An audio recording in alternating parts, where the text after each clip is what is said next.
Hello, hello, hello, my beautiful people. Welcome back to Good Morning with me, Misty B. Guys, have you really been enjoying the show? If so, I want to hear about it because I want to make sure that we are bringing on guests that resonate with you, that are somehow, some way making you say, I want to watch this show again, and I want to share it with my friends and my family.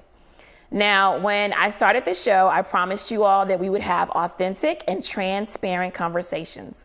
And today, we're going to have one of those. It's not going to be a feel-good conversation, but it's going to be something that we need to hear, and it may sting just a tad bit. So let me ask you a question. What is the difference between being rich versus being wealthy? And if you need to, take your time and look up the definition. And you know, in our community, we all know someone that is hood rich, right? But today we're going to talk about building wealth and home ownership and the importance of it.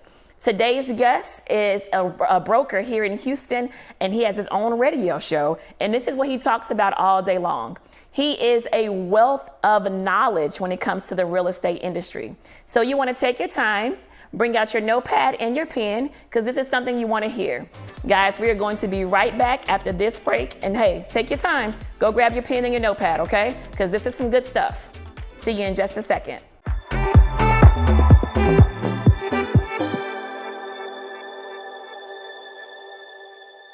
Move up at Ron Carter Cadillac. Drive the new 2021 Cadillac XT4 Luxury Collection for only $319 a month. The new 2021 Cadillac XT5 Luxury Collection for only $399 a month, both for 39 months lease with just $1 down. Or purchase either and enjoy 1.9% APR for 60 months plus bonus cash. Gulf Freeway, just 2 minutes south of the Beltway. Shop smarter when you shop Ron Carter. RonCarterCadillac.com. My prenatal promise is to make sure my baby is safe and healthy, because I know it is possible to acquire syphilis, HIV, or other STDs without knowing it. Getting tested is my very first chance to protect my baby. Doctors are required to give expectant mothers 3 separate tests for syphilis. If you're pregnant, ask your doctor if you're being tested properly for syphilis and other STDs. Congenital syphilis can lead to a miscarriage, stillbirth, or an infant death. Don't risk your baby's health. To find out more, visit myprenatalpromise.com.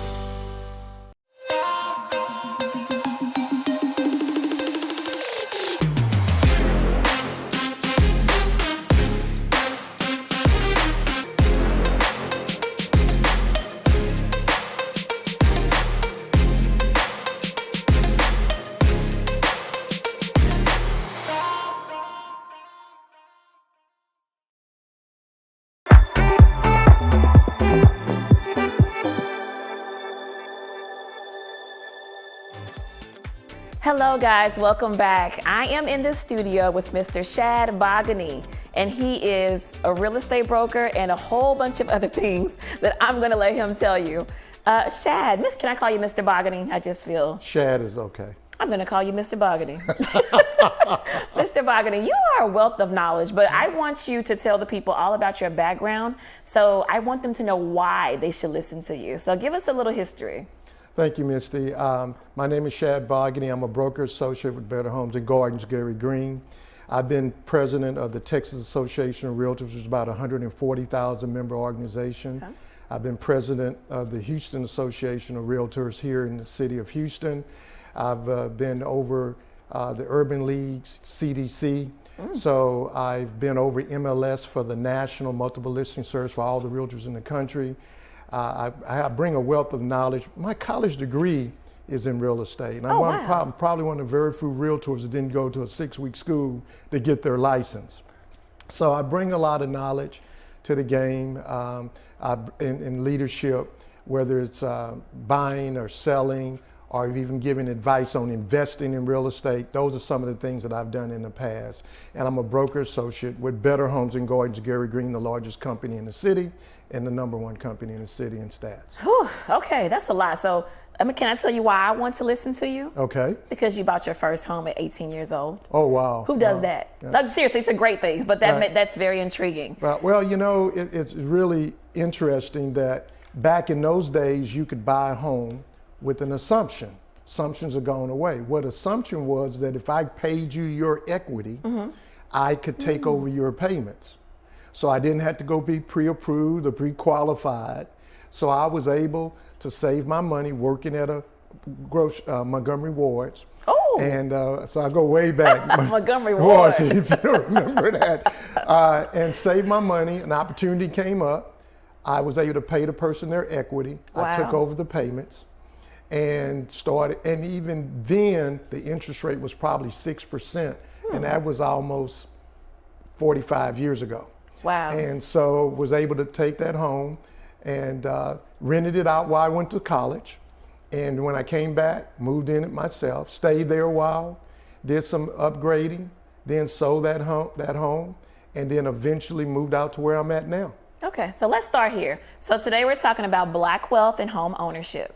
Now, I know that unfortunately numbers for the Black community regarding home ownership have decreased over the last decade or so. Is that right? We're at the same point in 1968 as we are today. Ooh. And what makes that really interesting is that we're making more money today. We're more educated today. We don't have some of the laws, discrimination laws we had, and we're still at the same point. And I will say over the last year, home ownership has increased in our community from about 44, 45 to about 47. So we are making strides, but we're at the bottom. Everybody else is making those same strides. 2 years ago, Hispanics and African Americans are at the same rate.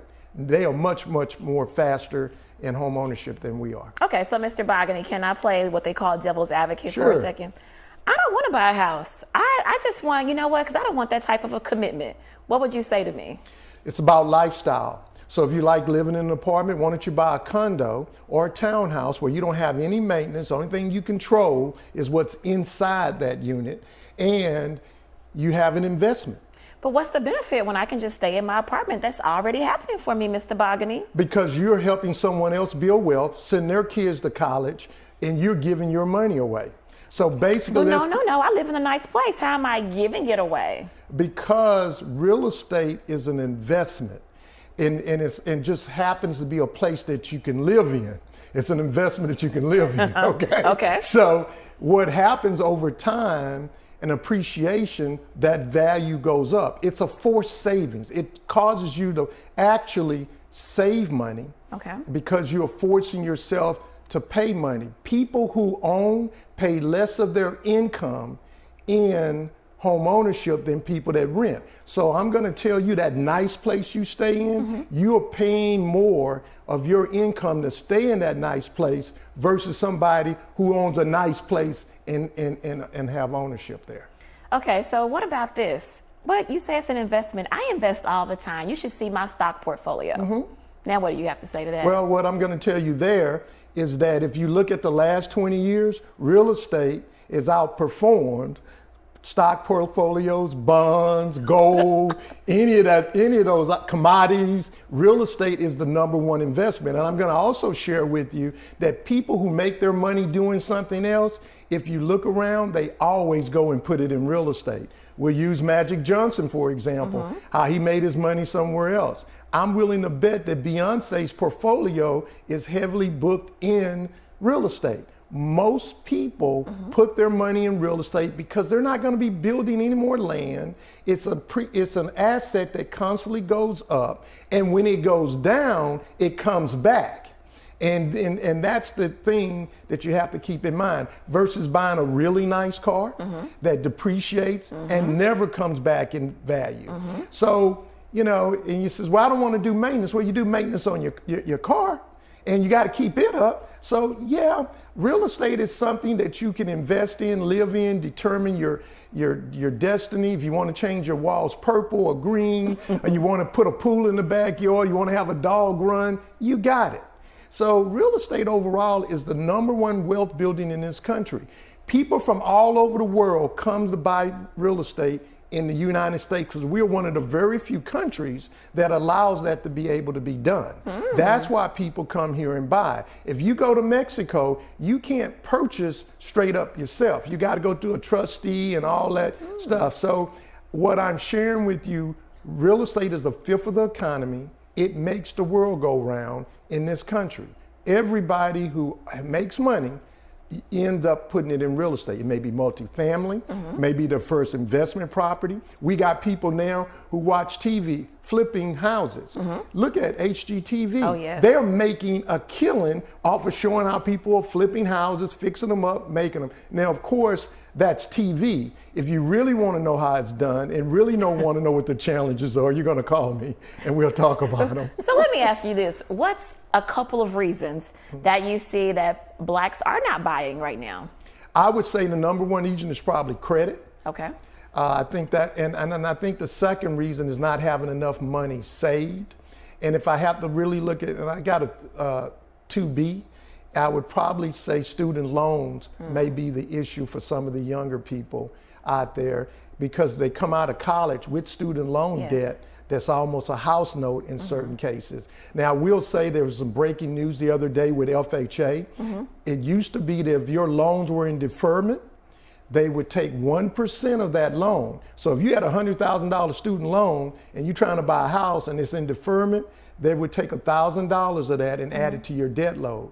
Well, the Biden administration just changed that to 0.5%. So it's $500. Still a lot, but it is some movement that before it wasn't any movement. And I need you to hold that thought for me right quick. We're going to go to break. And guys, this is why I said Mr. Bogany is a wealth of knowledge. We're going to be right back after this break because we're going to dive deeper into this subject.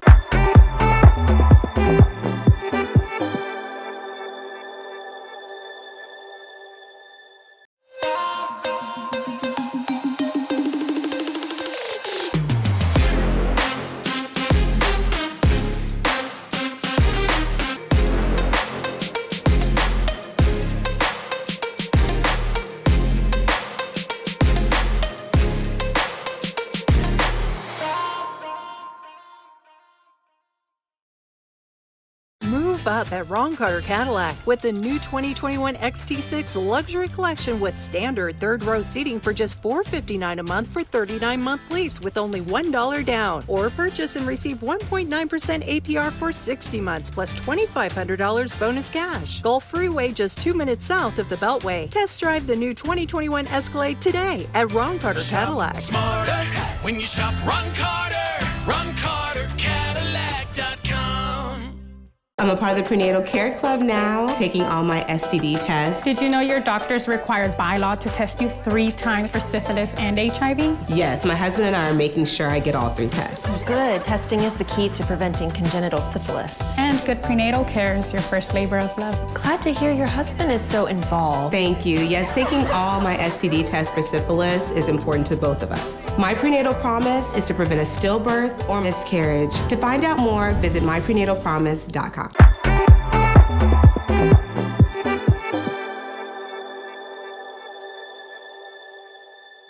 Hello guys, I am back in the studio. Well, we are back in the studio with Mr. Bogany, AKA Mr. Wealth of Knowledge. Okay, Mr. Bogany. Yes. Talk to me about millennials. So, you know, I knew we had this show coming up. So I talked to a few millennials, and I can't lie, a few I thought actually owned. Right. And they don't. And, you know, they live a very nice luxury lifestyle. So what kind of role, what are you seeing is a commonality with millennials these days? Well, I think they're taking their time about purchasing their homes. And I think you got 2 sets of millennials. Okay. You got the younger millennials, and then you got the older millennials. Okay. The older millennials typically are getting married now. Okay. They want that home. They want their kids in good schools. The younger millennials still liking the nightlife, still liking going out. It's not as important to them to have a home. I think millennials come from a side that I would probably say that they saw their parents in 08, 07, 06, 05, and saw the downturn on the real estate market. So it's left a bad taste in their mouth. Maybe real estate is not a good investment. But what I would share with millennials that all those homes that went down in value and now worth double those prices of 05, 06, 07. So long term, everything is based in our community on real estate, based on building wealth. Okay. And it stands the test of time that if you want to own a home, it's there for you. You have to determine when that part is important to you. But what I'm sharing with that younger group, if you like living in an apartment, Get you a condo. Get you a townhouse. There are condos in Houston that you can buy for $60,000. Wait. Where? Where? Oh, yeah. Where? Over in the medical center. There are condos you can pay $60,000. Your maintenance fee is $400. And then you turn around, now you add about $1,000 a month with what you're paying in rent. Wow. Or pay more because you're inside the loop, so you're going to pay more anyway. Right. So, I think people have to be able to reach out, read, acknowledge. If real estate was not a good investment, for many years they tried to keep us from buying real estate. Told us we could only live here. Couldn't live in the suburbs. You couldn't live in this neighborhood. So it's sort of like voting. If it's that important, why'd they try to keep you from Now owning? that, my dear, is a valid point. Now let's shift gears for a second. Okay. Gentrification. All right. Right? And you're from Third Ward, correct? I grew up in Third Ward on Oakdale. Oh, all right, Oakdale. I know exactly where you were. Okay, so are you for it or are you against it? I'm for gentrification. Okay, tell us why. We seem in our community want to embrace poverty. We seem to want to embrace poor. I believe that gentrification helps improve neighborhoods and you bring in new blood.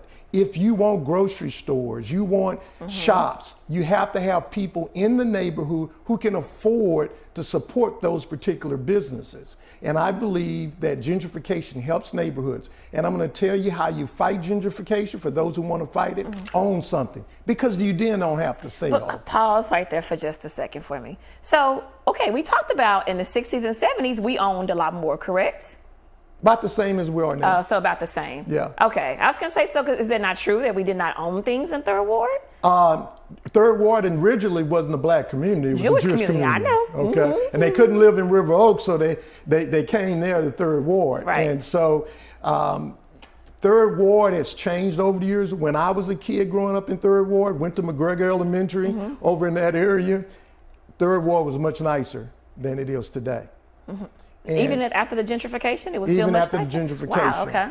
And what's happening is that you got this influx that's moving back to the city because they don't want to drive. We have a very poor mass transit system in this city for a major city.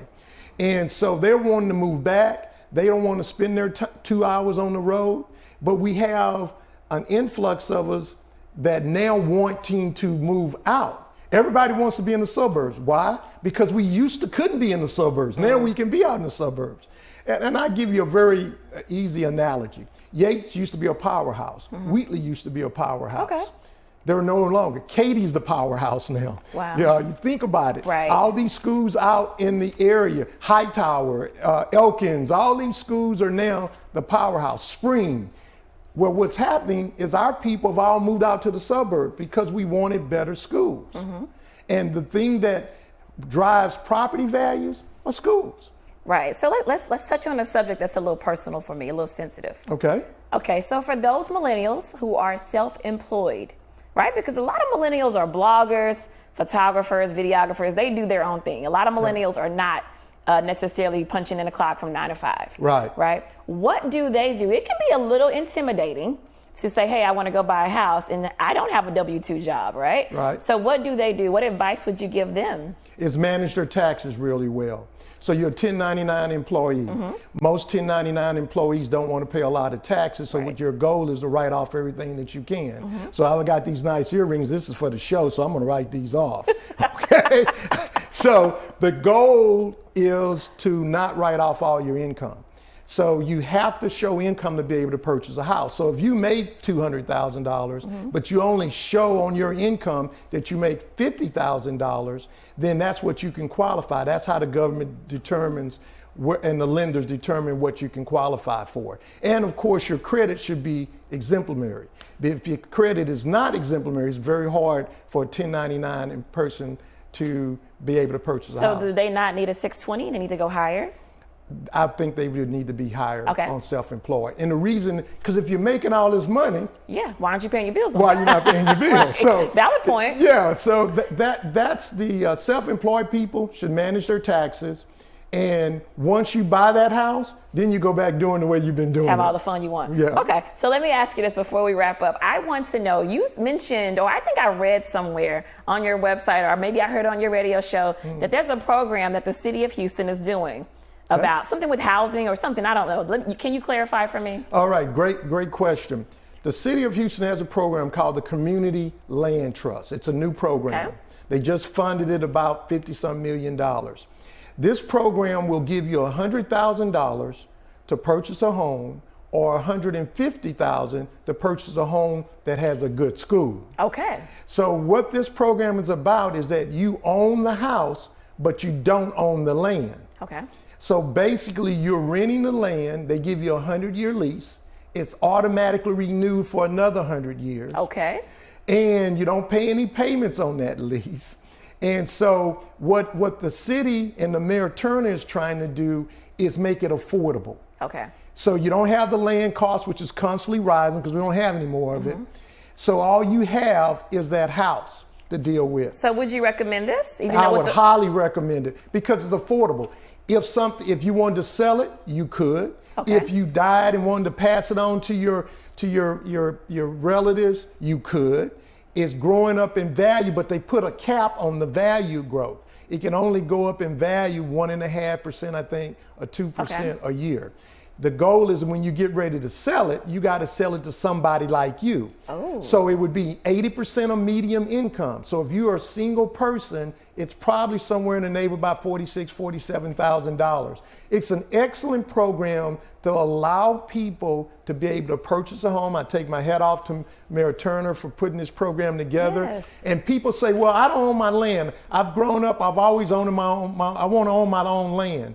I didn't say you couldn't plant a garden on the land. I didn't say any of that. What I said is that if you bought a condo, you only own the inside. You buy a townhouse, you only own that little inside there. So what's the difference with a community land trust? And you basically got 200 years. Who cares after 200 years what happens? Mr. Bogany, honey, you are definitely a wealth of knowledge. I am so grateful that you came into the studio today because we want our community to build more wealth. Right. Guys, he was absolutely great. We are going to be back right after this break.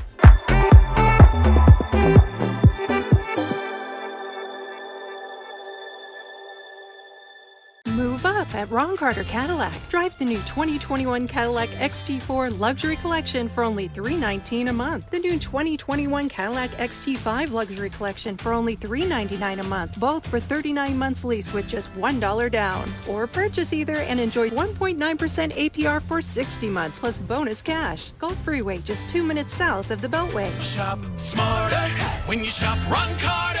RonCarterCadillac.com. My prenatal promise is to make sure my baby is safe and healthy because I know it is possible to acquire syphilis, HIV, or other STDs without knowing it. Getting tested is my very first chance to protect my baby. Doctors are required to give expectant mothers 3 separate tests for syphilis. If you're pregnant, ask your doctor if you're being tested properly for syphilis and other STDs. Congenital syphilis can lead to a miscarriage, stillbirth, or an infant death. Don't risk your baby's health. To find out more, visit myprenatalpromise.com.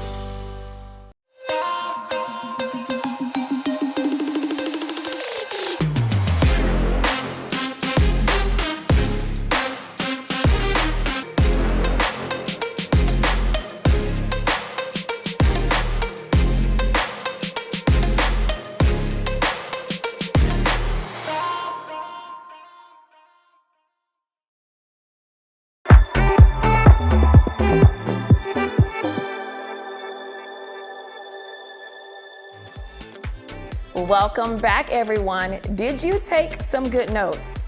I hope you did. Look, I really wish I had my own pen and paper. I would have been taking some. You know, I'm always challenging you all to dream out loud. And now I'm going to have a vulnerable moment and I'm going to challenge myself. And I want you guys to hold me to it. I'm going to challenge myself after today's conversation to release this fear of buying something and to go ahead and buy. So if I can be very transparent and very honest, since my divorce, I have not wanted to buy anything. Well, you know what? That's not true. I actually did want to buy something. And kind of like Mr. Bogany said, as soon as I saw my parents go through a hiccup, I was like, maybe not. And I hope my mom doesn't kill me. But I literally witnessed my parents have a $20,000 plumbing bill. Literally, something happened with plumbing, etc. It took months. And all I got from that was fear. Like, oh my gosh, I'm single. Who just has $20,000 laying around to just go and fix a plumbing issue? So I have been walking in fear since then. It is time for me to get out of that fear, to release it, and to dream out loud. So I encourage you all to please send me some encouraging words. I'm going to step out of this and I'm going to start looking. I'm going to work with my realtor. I'm going to take Mr. Bogany's advice because I am self-employed and I can't lie. That's another fear, right? I have to do things completely differently. It's just me. I'm not an employee anywhere. I don't have a consistent income that comes in monthly. But I am going to do this. This is my commitment to myself, and I am affirming it, and I'm telling you guys. So hold me to it, okay?